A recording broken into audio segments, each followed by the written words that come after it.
el colegio nos deberían de enseñar a vender, emprender, finanzas personales, invertir, controlar el estrés, liderazgo, salud mental, desarrollo personal y hablar en público. De esto y mucho más vamos a hablar en este podcast especial que es Educación en el futuro. ¿Cómo nos visualizamos? ¿Cómo seríamos un mejor país, un mejor mundo, un mejor futuro? Y para ello, obviamente, tengo al experto en la materia, el maestro Elías Aguilar Bernardino. Muchísimas gracias, maestro, por estar aquí con nosotros. Gracias a usted, licenciada Edith.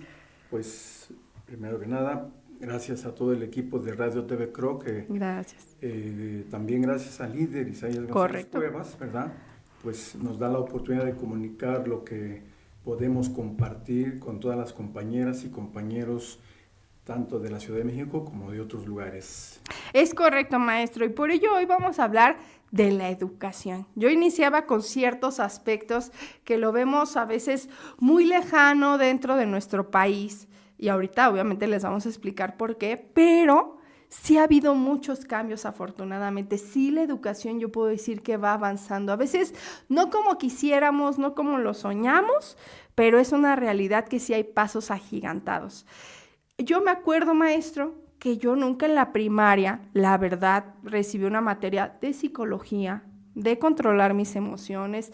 Era muy raro, tal vez una maestra como en especial, recuerdo tercero de primaria, que nos leía un cuento del control de las emociones cuando llorábamos, pero era como, creo más bien una cuestión personal de los docentes o profesores a nivel primaria. Hoy en día, maestro, afortunadamente, ya los chicos ya les enseñan a controlar las emociones, a ver la parte psicológica y van de la mano casa, escuela y sus padres.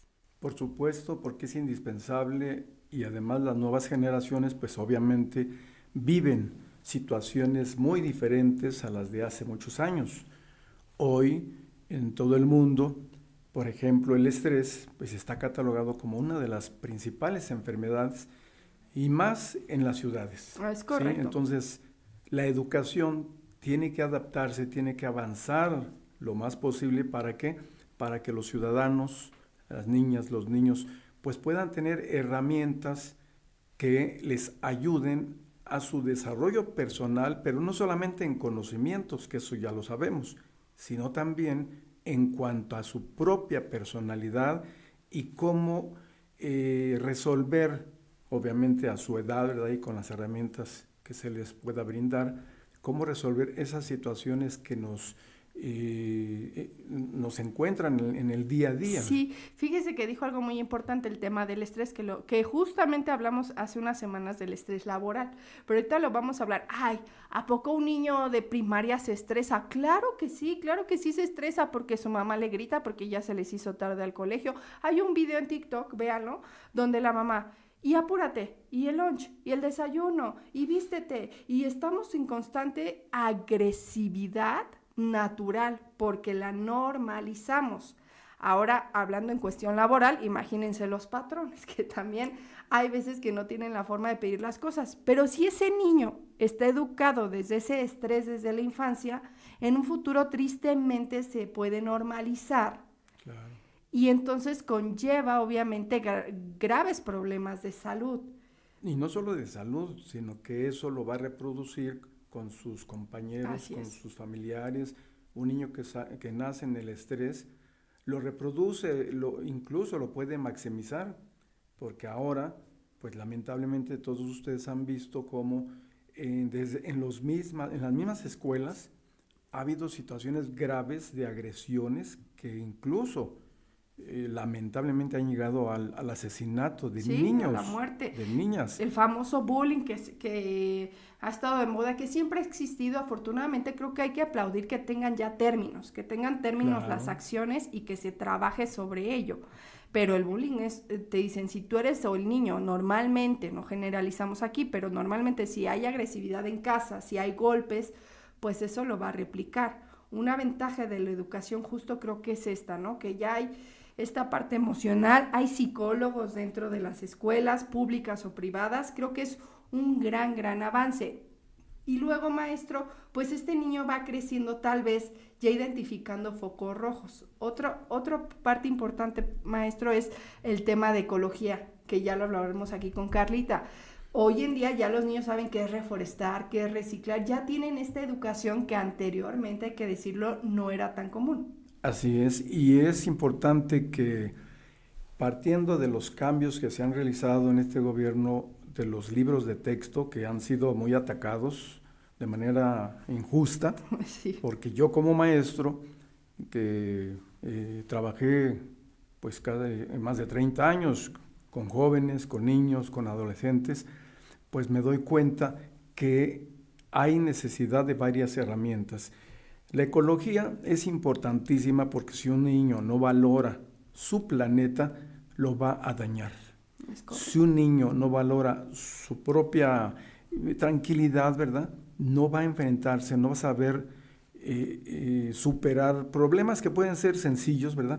Pero que también pueden ser más graves como un asalto, por ejemplo, ¿sí? Uh-huh. Cosas a las que estamos expuestos lamentablemente todos. Entonces, el cambio de los libros de texto, el cambio que se está realizando en la educación en general, yo lo veo muy positivo. Faltan muchas cosas, obviamente, sí, porque no se puede cambiar todo en 3, 4 años. Es muy difícil, algo que se ha arrastrado desde hace más de 20, 30 años. Es difícil, pero lo importante es que ya se han dado pasos importantísimos en ese aspecto. Sí, otro tema, y sí lo quiero abordar, es la educación sexual. Anteriormente era un tema tabú, nadie hablaba sobre eso. Hay las redes, y hay que decirlo, sí hay una, creo yo, o excesivo o nulo. Creo que debemos encontrar como padres de familia, y esta educación justo de la que estamos hablando, una media en saber las edades de los pequeños, de los hijos o adolescentes, y saber hasta dónde informar y también tener un control de los medios digitales. Pero sí creo que hay un gran avance en saber cómo y de qué forma, de manera inteligente, se le puede hablar a los temas de educación sexual, porque es, al fin y al cabo, todo va relacionado con la educación. Sí, es importante, es fundamental que el jovencito desde pequeño sepa apreciar primero su cuerpo. Correcto. Y que no se estigmatice, porque de lo contrario nace con un prejuicio, uh-huh, ¿verdad? Que lo va a dañar, porque por naturaleza pues todos tenemos que expresar no solamente nuestras ideas, nuestros pensamientos, hablar, etcétera, sino también expresarnos con nuestro cuerpo. Así y obviamente el desarrollo del joven, del adolescente, pues todos sabemos que las hormonas pues ahí están. Sí, y tenemos que entender eso. Sí, y si tú como papá estás bien informado y estás educado, o a lo mejor y no lo sabes todo, pero tienes la conciencia y educación de llevarlo con un ginecólogo, con un sexólogo, con un experto en la materia, puede orientarte a ti como padre de familia, y tú puedes orientar a tus hijos.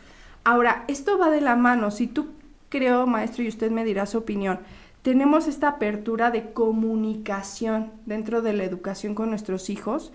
Un niño primaria, secundaria o preparatoria va a saber hablar correctamente, va a saber pedir sus derechos, exigirlos de manera adecuada para que se cumplan. Si yo de niño no estoy de acuerdo en que a lo mejor un profesor o niña me haga así, lo voy a exclamar, lo voy a decir. Si yo en la preparatoria un profesor me reprueba porque se le dio la gana y no, realmente no me lo merezco, voy a tener el valor, el poder y las herramientas para expresar y decir, no, esto no está bien. Así es, cuando se educa con los valores por delante, desde pequeños, aunque no tengamos mucha madurez, obviamente, ¿verdad? Pero sabemos, entendemos que sí podemos exigir y hasta dónde, pues, no. ¿Por qué? Uh-huh. Porque si yo soy cumplido, si yo soy responsable como adolescente, como niño, pues con justa razón puedo exigir, ¿verdad? Porque tuve una calificación negativa, uh-huh, si no va de acuerdo a lo que yo me esforcé. Eso es normal. Y generalmente los jovencitos, las jovencitas que han tenido el apoyo de sus padres en este sentido, pues van a tener una reacción más adecuada. Sí. No van a ser agresivos, sino simplemente van a pedir, bueno, ¿por qué tuve esto? Si yo hice esto, entregué esto. Y obviamente el maestro pues tiene que escucharlos. Sí, saber pedir las cosas. Y le voy a decir por qué, maestro. En un futuro, en un trabajo, en etapa adulta, si yo como niño, adolescente, joven, nunca lo supe expresar, cuando en el trabajo a lo mejor tengo un mal ambiente laboral, me discriminan, no van acorde a la Ley Federal del Trabajo, todo lo que yo necesito, no voy a tener las herramientas para decir esto es injusto, esto va en contra de la ley, porque nadie me lo enseñó. Y va a ser mucho más difícil. La CROC trabaja por ello y para ello, para hacerles saber que no están solos.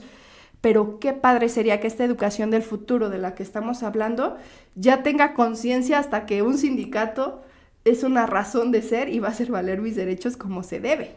Así es. La CROC es una de las organizaciones que afortunadamente tiene entre sus programas sociales el de la educación, el de la formación de los trabajadores, porque entendamos que muchos millones de trabajadores pues no han tenido la oportunidad de una carrera profesional. Sus trabajos son de tal forma que ellos también necesitan no solo el apoyo para la capacitación del trabajo, que se entiende, el trabajador tiene que cumplir cierto perfil, claro. Y para eso la CROC está impulsando, por ejemplo, la certificación, ¿verdad?, de competencias en diferentes rubros, en diferentes oficios, cosa importantísima. Pero al mismo tiempo impulsa la formación sindical para que el trabajador conozca sus derechos. Cuando yo he ido a dar algún curso de los que me han permitido brindar a mis compañeras y compañeros, como son el ABC del delegado sindical, me sorprendo mucho cómo muchos trabajadores les hago la pregunta, a ver, ¿quién tiene en su casa la Ley Federal del Trabajo? Y se van a sorprender, pero este pequeño libro, que no es solamente papel, ¿verdad?, sino que tiene su historia, tiene sus bases. Sí. Si acaso son 20% de trabajadores de los que van a un curso, ¿verdad?, lo tienen, son muchos, lamentablemente. Entonces, si yo no conozco lo que es básico, ¿cómo voy a defender mis derechos? Tomen en cuenta que nuestro país es uno de los países más desiguales, lamentablemente. Triste, pero cierto. Y la desigualdad en gran medida se basa en la ignorancia. Si no conocemos nuestras leyes, no vamos a poder defender lo mínimo, ya no digamos aquello Sí, un despido injustificado, lo que más conocemos y que es del día a día. Así es de que yo les recomiendo a todas, compañeras, incluso desde que vamos en la preparatoria, por ejemplo, deberíamos, y yo creo que en el futuro, o no tan lejano, ¿verdad?, en el futuro inmediato, va a ser necesario que a los trabajadores, a los estudiantes, se les dé algo de esto. A eso iba, maestro. Ya hablamos un poco de nivel primaria, secundaria, preparatoria. ¿Qué le parece si nos vamos para esta educación del futuro que queremos y que deseamos, si hablamos de estos temas? Yo les decía al inicio de este podcast, imagínense que nos dieran contabilidad, aunque no vayas a estudiar contabilidad, pero muchas veces no sabes ni qué es Hacienda, qué va a haber en el SAT, qué es el ICR, no tenemos ni idea hasta que estamos en una vida profesional, así seas médico, así seas comunicólogo, así seas dentista. Considero que son sí herramientas indispensables para tu educación en un futuro en la vida real. Obviamente es un ejemplo, pero la Ley Federal del Trabajo es otra.